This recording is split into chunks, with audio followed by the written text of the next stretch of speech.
Hello again, friends. Time for another In Other News.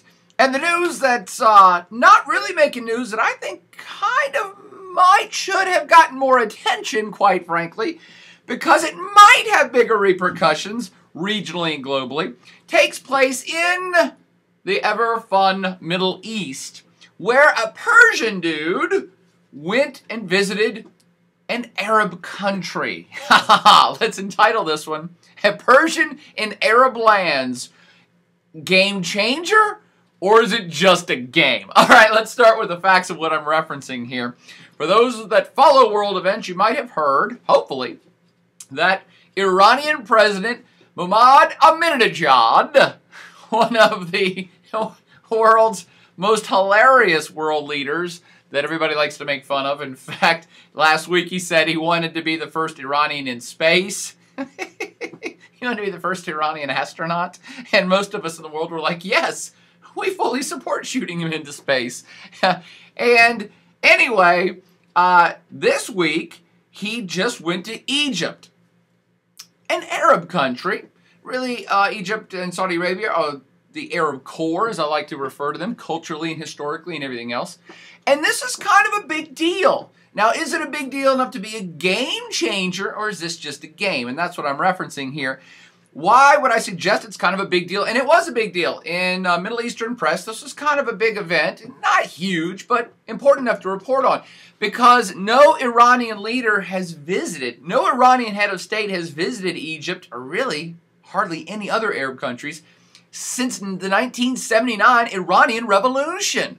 So you're looking at decades since there's been a high-level, head of state to head of state visit between Iran and any of those Arab countries, particularly Egypt is the place in question here.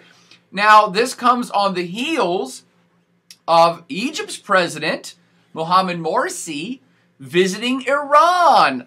I think it was 4 or 5 months ago.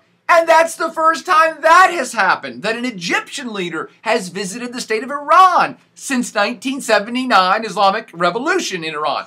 So what's the deal with that? And again, why would I be getting excited about it and saying that perhaps this is kind of a historic big event? Well, because the Persian leaders, the Iranian leaders, don't necessarily get along with Arab countries or Arab leaders very well at all. In fact, I kind of say they all hate each other. Arab leaders in particular, maybe not Arab people. Now let me differentiate. Just like you have, some people in the White House in the United States, doesn't mean that what Barack Obama says every single person in the country agrees with. Obviously not. That's true for every country. And so what I'm suggesting here is that Arab leaders, the heads of Arab states, have not really liked Iran, period, and Iranian leaders since the 1979 Islamic Revolution. We'll start there. Why? Why is it that these leaders of these two countries, Egypt and Iran, or really Iran and everybody else in Arab lands, why don't they like each other? If you took my class, you know this already, but just quickly condensing this, the 1979 Islamic Revolution in Iran made Iran into a theocracy. That is, it has basically a high priest as the head honcho of the country. The Ayatollah Khamenei is the current head of Iran. Now, Iran has a president, and that's where Ahmadinejad comes in. But they're a theocracy. And since 1979, Iran has made it quite clear to all the other Islamic folks across the Middle East that you guys are in sucky countries because you're not theocracies. Your leaders are corrupt, they're not pious enough, and you should become a religious state like we are here in Iran. That, my friends, in 60 seconds or less, is why all Arab leaders hate Iran. And they have since 1979. So that is why you've had a blackout of high-level, high diplomacy, top-level president-to-president meetings between Iran and anyone else in the Arab world since 1979. That's why this is a big deal. Now, why would this have happened right this second? Why would suddenly, after decades, an Iranian leader be invited to an Arab land? Before I even get to that, why would Mohammed Morsi of Egypt have gone to Iran 4 or 5 or 6 months ago? That's what's intriguing here. It's not actually intentional. This isn't necessarily a bridging of leaders, a bridging of cultures and peoples. It's not really that, oh, everybody has let bygones be bygones and the Arab leaders now love the Persian leaders. No, not at all. It's kind of coincidence. Iran is the current host of this organization of non-aligned states, the NAM, N-A-M, non-aligned movement, is all these countries that during the Cold War refused to side up with anybody else. Now, I won't get into a lecture about that, but Iran is the current head. They have rotating heads and rotating countries where they host meetings every year, and Iran just happens to be in charge this year of NAM, of the non-aligned movement, and they had a big conference about 5 or 6 months ago, and all of the heads of state of the other NAM countries went to Iran for this meeting. That's why Mohammed Morsi was there. It wasn't for any other sort of diplomacy or anything like that, but again, it's intriguing to think about, because now, 5 months later, you have a return visit by the President of Iran, Mahmoud Ahmadinejad, and it is also not for a state-to-state visit per se. Egypt is currently hosting, and I'm not even sure exactly what this organization is, but it's hosting an Islamic conference. I believe 22 countries in the Islamic world are getting together for this conference being hosted by Egypt, and under that umbrella, now you have the Persian leader visiting Egypt. So, looking at this from the outside, some analysts or others would be like, whoa, what do we have here? This could be a big game changer. Maybe there's going to be a bridging, an alliance that starts to build between Iran and Egypt. Now, notice I didn't say all the other Arab states, but just Egypt. And why would analysts be picking on that? Because Egypt is a country, been in the news a lot in the last 2 years, because they had a revolution, they threw out a dictator, and they then elected a Islamic political party to lead their country.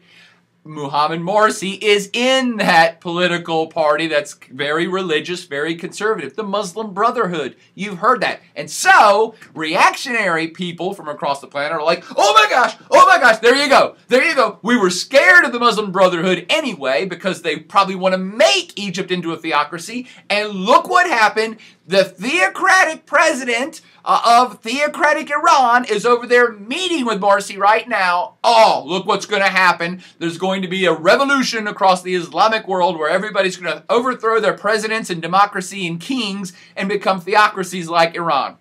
Don't think so. Again, keep in mind these two meetings where both of these leaders visited each other's countries had nothing to do with politics or really anything else. In one case, it was the non-aligned movement. In the secondary case, right this second, it's this Islamic conference going on in Egypt. So, game changer? I don't think so. Is it just a game? Perhaps. Because President Ahmadinejad of Iran did try to make hay over this. He did try to suggest, the Muslim Brotherhood, they're going to become like Iran. Finally, you're seeing the light, good Muslim brothers, and you're going to make your country into a religious, theocratic paradise just like Iran. Maybe the Muslim Brotherhood wants to do that, but that is pushing it a bit too far for good old Mahmoud's part. And just so you have all the info, not everybody in the Arab world, probably not everybody even who's devout Islamic who maybe wants to be in a theocracy, not even all those people really think that highly of Mahmoud Ahmadinejad of Iran. A lot of people, even conservative, devout Islamic folks who might like theocracy, kind of see the hand or the role of Iran as maybe pushing it a little too much, maybe a little too interventionary. And he got a shoe thrown at him. as soon as he got to Egypt, somebody threw a damn shoe at him. I don't know what it is with shoe throwing in the Middle East and Central Asia, but they're big into it. Remember when President Bush got a shoe thrown at him? And there have been shoes thrown at other leaders as well. So he got the shoe treatment as soon as he got there, and that was by an Arab Egyptian person. I don't know why the guy threw a shoe, but it's kind of telling. And let me finish up with this. Why else would Mahmoud Ahmadinejad be making a big deal about this meeting and traveling abroad to begin with to a country that that no Iranian leader's been to since 1979.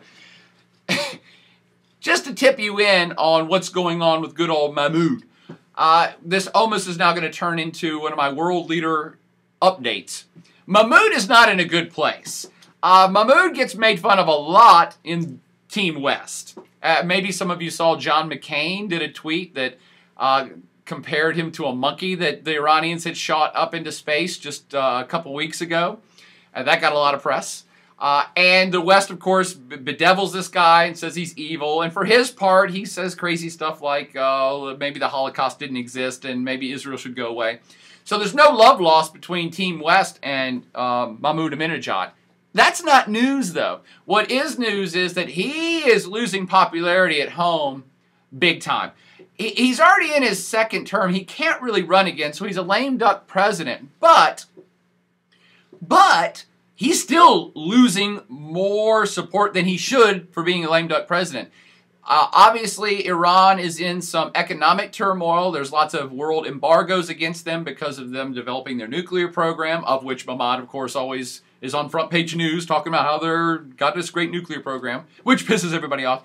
But their economy's not doing well by virtually all accounts. Now, you'll read some newspapers out of Iran and even China that's like, oh, no, that's all propaganda. Iran's fine. I don't think so. Their currency has been wildly inflated and or getting ready to crash. People are storehousing dollars over there, U.S. dollars. Their economy's really kind of stagnant. People are not buying as much oil from them because of the embargo. So the Iranian economy is not good, and people, the locals, are now starting to turn against Mahmoud, saying it's your fault because you're too radical, and you're the one that's got us into this trouble worldwide.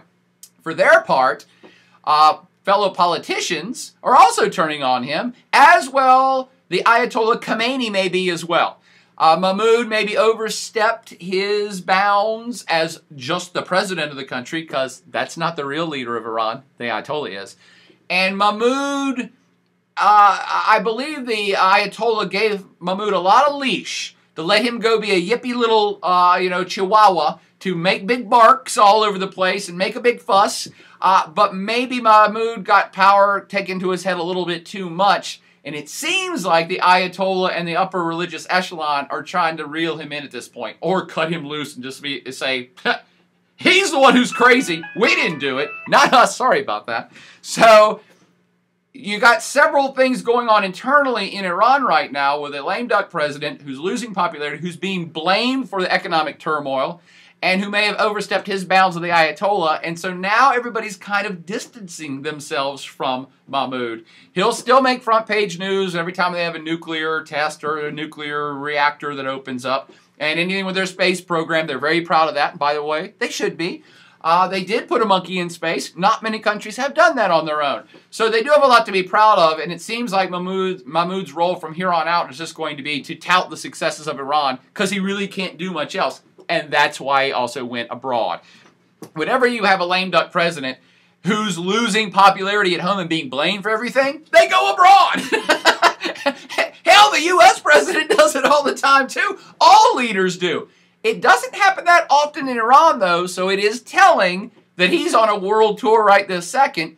Again, kind of a high-profile visit to an Arab land. Should we make much of this situation? Is this game-changing? Are we seeing the formation of a Muslim Brotherhood Iran alliance? Too early to call. I don't think so. I think this is more of a game for Ahmadinejad just to bump up his popularity, perhaps in the Islamic world, but certainly he just wants to get the hell out of Dodge out of Iran, because things ain't going so well for him there right now.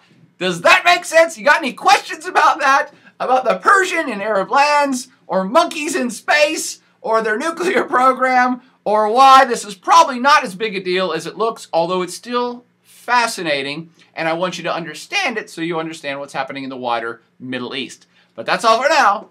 Party on.